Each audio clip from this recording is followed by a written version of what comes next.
Market में आज जो फॉल आया वो ज़्यादातर मार्केट के पार्टिसिपेंट्स के लिए अनएक्सपेक्टेड था कि इतना बड़ा और इतना शार्प फॉल मार्केट में आता हुआ दिखाई देगा। अभी काफ़ी लोगों को ये समझ में नहीं आ रहा है कि मार्केट में ये जो गिरावट आई ये आखिरकार क्यों आई। तो ये जो गिरावट है आने के बेसिकली 3 बड़े रीजंस हैं जो कि आज के इस वीडियो में डिटेल में हम लोग समझने वाले हैं। और वीडियो को शुरू करें उससे पहले मैं आपको बताना चाहूँगा कि अगर आप लोग अभी तक मेरे साथ में टेलीग्राम के ऊपर नहीं जुड़े हुए हो तो बहुत सी इंपॉर्टेंट अपडेट्स जो कि मैं वहाँ पे शेयर करता रहता हूँ आप लोग कर रहे हो मिस। जुड़ने के लिए करना क्या है, टेलीग्राम पे जाना है, नवजोत प्राण लिख के सर्च करना है और टेलीग्राम चैनल ज्वाइन करना है। जो भी इंपॉर्टेंट अपडेट्स हैं सब आपको वहाँ पे मिलती रहेंगी। और काफ़ी फेक चैनल आ गए उनसे आपको बच के रहना है। ओरिजिनल जो चैनल है वहाँ पे 40,000 से ऊपर मेंबर्स हैं, वहीं पे आपको ज्वाइन करना है। तो चलो शुरू करते हैं आज के इस वीडियो को। तो यहाँ पे सबसे पहले हम लोग ये देखते हैं कि फॉल किस तरीके से आया, कब आया, फिर हम लोग आगे की बात करते हैं। ठीक है, तो यहाँ पे मैं क्या करता हूँ कि इंट्राडे के टाइम सॉरी मेरा गला थोड़ा ख़राब है, तो इंट्राडे के टाइम फ्रेम के ऊपर मैं आप लोगों को लेके चलता हूँ। यहाँ पे आप लोग देख सकते हो कि इंट्राडे के टाइम फ्रेम पे पहले जब मार्केट ने गिरना शुरू किया तो लोगों को लगा कि एक नॉर्मल सी करेक्शन है जो कि हमेशा आती है, जो कि आने के बाद में मार्केट क्या है कि रिकवर कर जाएगा। ठीक है, तो पहले ये एक नॉर्मल करेक्शन लग रही थी, बट जैसे ही 13,700 के लेवल को मार्केट ने किया ब्रेक तो उसके बाद में एक ऐसा शार्प फॉल आया जो कि कभी किसी ने सोचा भी नहीं था।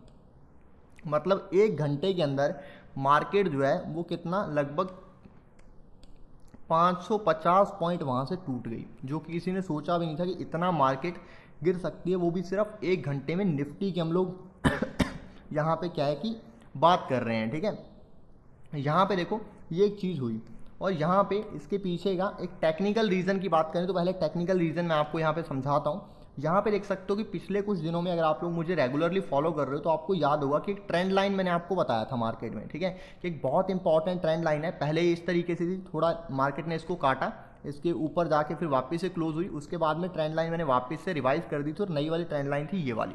ठीक है, तो ये नई ट्रेंड लाइन थी जिसको कि मार्केट कर रहा था फॉलो। और मैंने आपको बताया था कि भाई जैसे ही ये ट्रेंड लाइन काट के मार्केट नीचे की तरफ निकलेगा तो मार्केट की बहुत गंदे वाली पिटाई होने वाली है। और मैं आपको 15 मिनट का चार्ट दिखाता हूँ और आप लोग देख के बड़ा हैरान होंगे कि जैसे ही ये ट्रेंड लाइन का ब्रेकडाउन आया, ध्यान से देखना, जैसे ही ये ट्रेंड लाइन का ब्रेकडाउन आया उसके बाद में मार्केट की ऐसी पिटाई हुई कि आप लोग सामने देख ही सकते हो कैसी पिटाई हुई।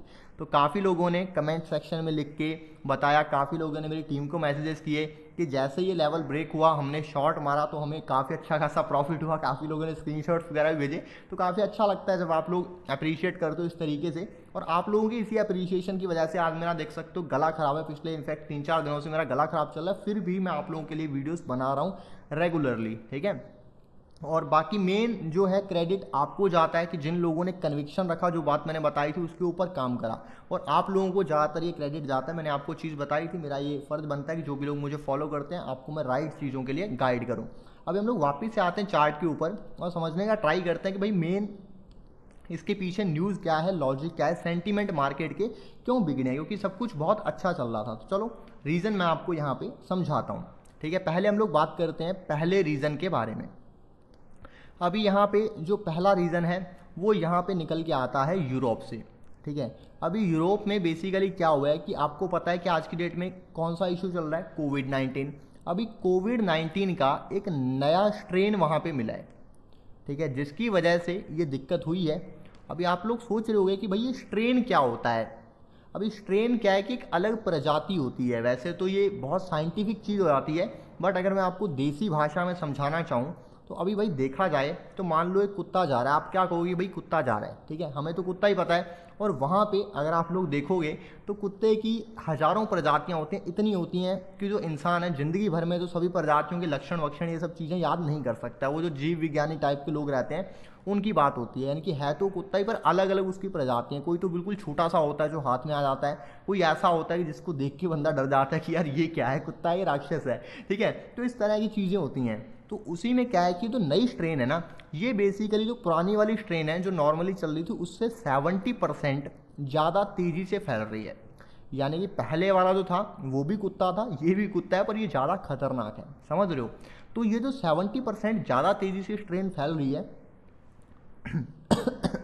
ये पुरानी वाली से क्या है कि थोड़ी ज़्यादा खतरनाक है। अभी काफ़ी लोग मुझे भी लिख रहे थे कि मुझे कोविड वोविड हो गया था। ये कोविड वोविड कुछ नहीं है, वैसे थोड़ा गला पिछले कुछ दिनों से ख़राब चल रहा है, सारा ट्रीटमेंट ले रहा हूँ, बट फिर भी मतलब गले से खिंच जो है ना जा नहीं रही, मतलब जो बोलते हैं ना तब ऐसे खांसी आने लगती है। ठीक है, तो यहाँ पे देखो 70% ज़्यादा तेज़ी से ये स्ट्रेन फैल रही है, जिसकी वजह से क्या है कि थोड़ी दिक्कतें वहाँ पे आई हैं और बेसिकली वहाँ पे फिर से लॉकडाउन की जो सिचुएशन है लगती हुई दिखाई दे रही है।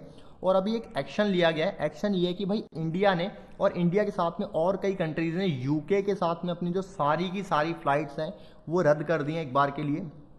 और ये जो फ़्लाइट्स रद्द की हैं, ट्रांसपोर्टेशन मतलब जो अपना सामान वामान जाता है उसको भी बंद कर दिया है। उसकी वजह से क्या हुआ है कि सेंटीमेंट्स हर्ट हुए हैं, ट्रेड हर्ट हुआ है। अभी जो भी ऐसी कंपनियां हैं जो कि यूएस के साथ में या फिर यूरोप के साथ में अपना ट्रेड करती थी, वहाँ पे बिजनेस करती थी, पहले चीज़ें सही हो चुकी थी, पर उन कंपनियों के ऊपर अभी इफेक्ट आता हुआ दिखाई दे रहा है, जिसकी वजह से क्या है कि भाई सेंटीमेंट्स मार्केट के हर्ट होते हुए दिखाई दिए हैं। मेन मार्केट चलता है सेंटीमेंट्स के ऊपर, और ये जो सेंटीमेंट्स हर्ट हुए हैं इसी की वजह से यहाँ पे मार्केट में हमें फॉल आता हुआ दिखाई दिया, क्योंकि मार्केट के लिए एक अनएक्सपेक्टेड चीज़ थी जो कि किसी ने सोचा नहीं था। कोविड-19 सभी लोग जानते थे, पर नया स्ट्रेन आ जाएगा वो उससे भी खतरनाक होगा, तो ये चीज़ किसी ने सोची नहीं थी। तो जब उसका पता चला तो उसके बाद में मार्केट की जो हालत है बिगड़ती हुई दिखाई दी। तो ये तो हो गया यहाँ पे पहला रीज़न। अभी हम लोग बात करते हैं दूसरे और तीसरे रीज़न के बारे में, और उसके बाद में हम लोग आगे की चीज़ें समझते हैं। और दूसरे तीसरे रीज़न की बात करने से पहले एक इंपॉर्टेंट इन्फॉर्मेशन मैं आपको देना चाहूँगा। इन्फॉर्मेशन ये है कि अगर आप लोग मार्केट में नए हो और अपना ट्रेडिंग और डीमैट अकाउंट ओपन करना चाहते हो, या फिर आपका ऑलरेडी अकाउंट है पर आपको ब्रोकरेज बहुत ज़्यादा लग रही है, तो वीडियो के डिस्क्रिप्शन में आपको इंडिया के बेस्ट ब्रोकर का लिंक मिल जाएगा, जिसको कि मैं पर्सनली यूज करता हूँ।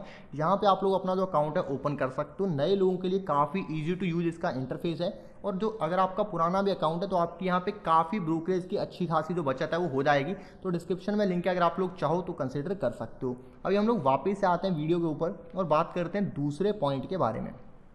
ठीक है, तो यहाँ पे दूसरा जो पॉइंट है हम लोग यहाँ पे इसको समझने का ट्राई करते हैं।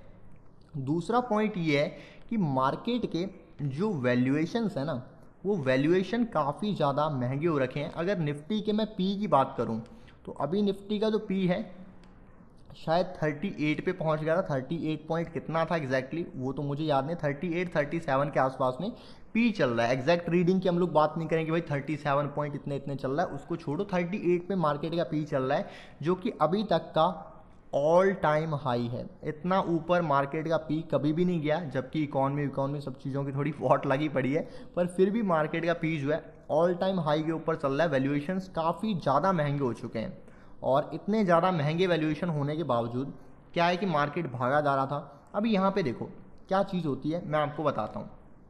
मैं आपको एक थोड़ी कहानी समझाने का ट्राई करता हूँ। अभी मेरा क्या है कि एक लॉन्ग टर्म इन्वेस्टिंग का पोर्टफोलियो है। ठीक है, पोर्टफोलियो है नहीं, पोर्टफोलियो था। ठीक है, ये जो लॉन्ग टर्म इन्वेस्टिंग का पोर्टफोलियो था ना, यहाँ पे क्या है कि मैंने इसका एक नज़रिया रखा था कि इसको यार चलो हम लोग क्या करते हैं कि 1 से लेके 3 साल तक इसको होल्ड कर सकते हैं। अगर मार्केट का मोमेंटम कंटिन्यू रहता है तो मैं ट्राई करूँगा चलो होल्ड कर लेंगे। ठीक है, तो इस तरह से मैंने एक पोर्टफोलियो बनाया हुआ था, मतलब बिल्कुल शॉर्ट टर्म का भी नहीं और थोड़े एक लंबे नज़रिए से। तो मैंने क्या देखा, मैंने कहा यार मार्केट में वैल्यूएशन काफ़ी ज़्यादा महंगे हो चुके हैं, और आपको भी मैंने एक यहाँ पे ट्रेंड लाइन बताई थी मार्केट में कि ये एक ट्रेंड लाइन है मार्केट में, जब तक होल्ड होती है तो ठीक है, और जब ये ट्रेंड लाइन में ब्रेकडाउन आएगा तो उस टाइम पे क्या है कि मार्केट में से निकल लें तो वो स्ट्रैटेजी ज़्यादा बेहतर होगी। ठीक है, तो यहाँ पे ये जो पोर्टफोलियो है अलग अलग अकाउंट्स में मैंने बनाया हुआ था। एक तो मैंने बाइंग करी हुई थी, लगभग 11,000 के आसपास की ही मेरी बाइंग थी यहाँ पे। ठीक है, और ये जो 11,000 वाली बाइंग थी, यहाँ पे समझ लो कि मुझे प्रॉफिट आ रहा था लगभग 50% के आसपास में पोर्टफोलियो में। कितना? 50% का। एक पोर्टफोलियो था वहाँ पे 60% आ रहा था, मतलब 50 से लेके 100% प्रॉफिट वाले पोर्टफोलियोज थे मेरे पास में लॉन्ग टर्म के। ठीक है, लॉन्ग टर्म कहना, हाँ लॉन्ग टर्म बोल सकते हो, शॉर्ट टर्म भी उसको बोल सकते हो कि साल 2 साल का एक मेरा नज़रिए वाले पोर्टफोलियो थे। जैसे ही ट्रेंड लाइन का ब्रेकडाउन आया भाई, मैं तो अपने पोर्टफोलियो बेच के निकल गया। मैंने अभी 50 से लेके 100% मिल रहे हैं, बेच के निकलो। जब नीचे आएगा, करेक्शन आएगा, वापस से जो पोर्टफोलियो है उसको एक शफल करने का मौका मिल जाएगा, जो स्टॉक्स हैं जो अभी भी लगेगा कि अभी भी सस्ते वैल्यूएशन के ऊपर मिल रहे हैं, उनमें दोबारा से बाय कर लेंगे। जो ऐसा लगता है कि थोड़े महंगे हो गए हैं उसको एक बार के लिए अवॉइड कर देंगे। तो उस लिहाज से मैंने अपना पोर्टफोलियो खाली कर दिया। जब मुझे मार्केट ने यहाँ पे ट्रेंड लाइन ब्रेकडाउन का सिग्नल दिया, मैंने कहा भाई हालत ख़राब है, यहाँ पे मार्केट गिर सकता है। तो उसके बाद में फिर मार्केट की हालत ख़राब हो गई, तो मैं भी यहाँ से सेल करके निकल गया। तो यानी कि कहने का मतलब ये है कि जिन लोगों को प्रॉफिट मिल रहा था उनके पोर्टफोलियो के ऊपर अच्छा खासा प्रॉफिट मिल रहा था, ठीक है। वैल्यूएशन महंगे थे तो बेच के निकल गए। अगर मान लो अच्छा रिटर्न मिल रहा था, वैल्यूएशन अभी भी सस्ते होते तो होल्ड करते, क्या दिक्कत थी, नीचे और बाय करने का ट्राई करते, पर अभी वैल्यूएशन काफ़ी ज़्यादा महंगे थे। तो मैंने कहा भाई एग्जिट लेते हैं, बाद में कभी भी एंट्री बना लें, कोई ऐसी खास दिक्कत वाली बात है नहीं, अच्छे चांसेस मिलेंगे और साथ में शफलिंग भी हो जाएगी, ज़्यादा वैल्यूएशन वाले में से निकले कम वैल्यूएशन वाले स्टॉक्स में आ जाएंगे। तो इस माइंडसेट के साथ में मैंने यहाँ पे क्या करा कि भाई अपने पोर्टफोलियो में से एग्जिट करा, और काफ़ी लोगों ने सेम स्ट्रैटेजी लगाई होगी, इस वजह से मार्केट में मोमेंटम बढ़ा। अभी क्या है कि हर एक व्यक्ति अगर सेल करेगा तो सेलिंग से तो मार्केट नीचे गिरता है। तो लोगों ने कहीं ना कहीं अपने लॉन्ग टर्म के भी काफ़ी पोर्टफोलियोज आज स्क्वायर ऑफ किए होंगे, मैंने किया है, तो मैं ऐसी उम्मीद करता हूँ तभी मार्केट यहाँ पे गिरा है। ये चीज़ हमें यहाँ पे समझनी चाहिए, ठीक है। ये हो गया हमारा यहाँ पे दूसरा पॉइंट कि वैल्यूएशन महंगे होने की वजह से मार्केट में एक बड़ी करेक्शन आती हुई दिखती है मोमेंटम के साथ में, तो लोग वहाँ से भागना स्टार्ट कर देते हैं। अभी हम लोग बात करते हैं तीसरे रीज़न के बारे में, जो कि पिछले काफ़ी टाइम से मैं आपको बताता आ रहा था। रीज़न ये है कि मार्केट जो है ना ओवरबॉट था, यानी कि मैंने आपको पहले से बताया था कि मार्केट ओवरबॉट है और कभी भी मार्केट में 500 से लेके 1000 पॉइंट की करेक्शन आ सकती है, उसके लिए तैयार रहना। इतनी करेक्शन तो कभी भी चुटकी बजाते ही हो सकती है, पर यहाँ पे हम लोग मानते थोड़ी ना है। हम कहते हैं अरे भाई आप तो कब से बोल रहे हो, 1 महीने से, अभी तक तो करेक्शन आई नहीं। तो जब वो आती है बता के थोड़ी ना आती है, इसी तरीके से तो आती है, उसी के लिए तो तैयार रहना होता है। और किसके लिए तैयार रहना होता है, वो बता के थोड़ी आएगी मैं कल गिरूँगा 1000 पॉइंट, तैयार हो जाइए, और निफ्टी ऐसे बता के थोड़ी गिरती है। वो चीज़ आपको यहाँ पे समझनी चाहिए। तो मार्केट के जो वैल्यूएशंस है ना, वो वैल्यूएशन ही सॉरी जो टेक्निकल्स हैं उसके हिसाब से मार्केट जो है ओवरबॉट हो चुका था। अभी जब मार्केट ओवरबॉट होता है तो उसको एक ट्रिगर चाहिए होता है गिरने के लिए, ठीक है। वो ट्रिगर छोटा हो चाहे बड़ा हो, उसकी वजह से मार्केट में आ जाता है फॉल। तो एक छोटा सा ट्रिगर हो, उसको भी मार्केट काफ़ी ज़्यादा हाईलाइट करके काफ़ी ज़्यादा स्पीड से गिरता है जब वो मार्केट होता है ओवरबॉट। और मैंने आपको याद होगा कि वीडियो बनाई थी वीकेंड पे, उसमें मैंने बताया था कि भाई मार्केट का जो RSI है ना ऑल टाइम हाई के ऊपर चल रहा है, ऑल टाइम हाई मतलब 82 पे पहुंच गया था, जो कि ऑल टाइम हाई पे था निफ्टी का RSI, ठीक है। और मैंने आपको बताया था कि भाई बच के रहो, यहाँ पे काफ़ी खतरे वाली बात है, संभल के रहना। तब काफ़ी लोग भूल रहे थे, इवन वहाँ पे 2-3 लोगों ने कमेंट भी किया था उस वीडियो के ऊपर, सुनामी वाली वीडियो के ऊपर, कि भाई आप काफ़ी मनहूस बात करते हो, ये करते हो, वो करते हो। तो अब देख लो, मैं तो जो बात करता हूँ रियलिस्टिक बात करता हूँ, जो सामने दिखाई दे रहा है कि भाई वैल्यूएशन महंगे हैं, ये है, वो सब चीज़ें मैंने आपको बताई वहाँ पर।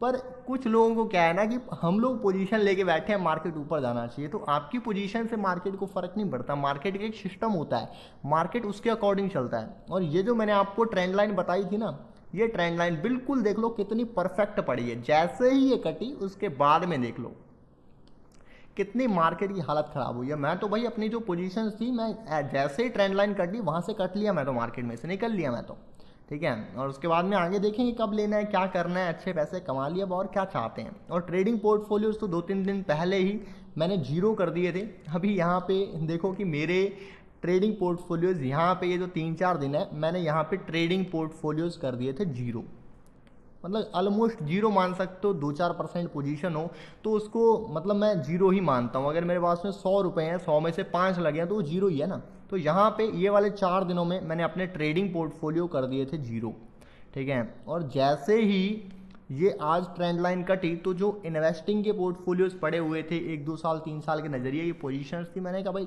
जाने दो इसको, जब मार्केट में आएगा करेक्शन तो देखेंगे, फिर साथ में स्टॉक भी चेंज कर लेंगे।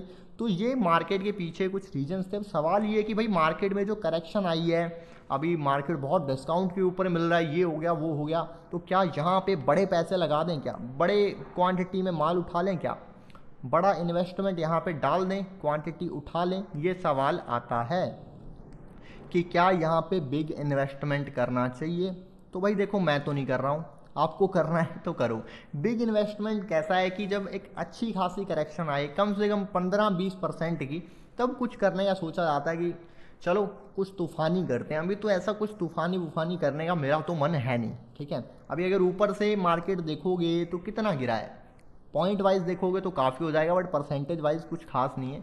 मार्केट कितना, सिर्फ 3.5% नीचे है। 3.5% क्या होता है, कुछ भी नहीं होता, ठीक है। तो 3.5% नीचे में भाई मुझे तो यहाँ पे किक नहीं मिल रही, मुझे तो कुछ मज़ा नहीं आया। 3.5% डाउन है तो क्या हो गया फिर, तो कुछ खास ऐसी मुझे बात लगी ही नहीं कि 3.5% में लिया जाए किया जाए। तो मेरा तो मन नहीं है, जब कम से कम मतलब आना चाहिए 10 से लेके 20% होना चाहिए। अभी एग्जैक्टली तो टेक्निकली हमें देखना पड़ेगा, बट कम से कम इतना तो होना, उसके बाद हम लोग सोच सकते हैं। कोई ज़रूरी नहीं है उस टाइम पे भी पूरा लगा लेना है या कुछ कर लेना है। उस टाइम पे सोचेंगे, रिव्यू करेंगे, फिर देखेंगे। आपके साथ में भी यहाँ पे मैं शेयर करूँगा।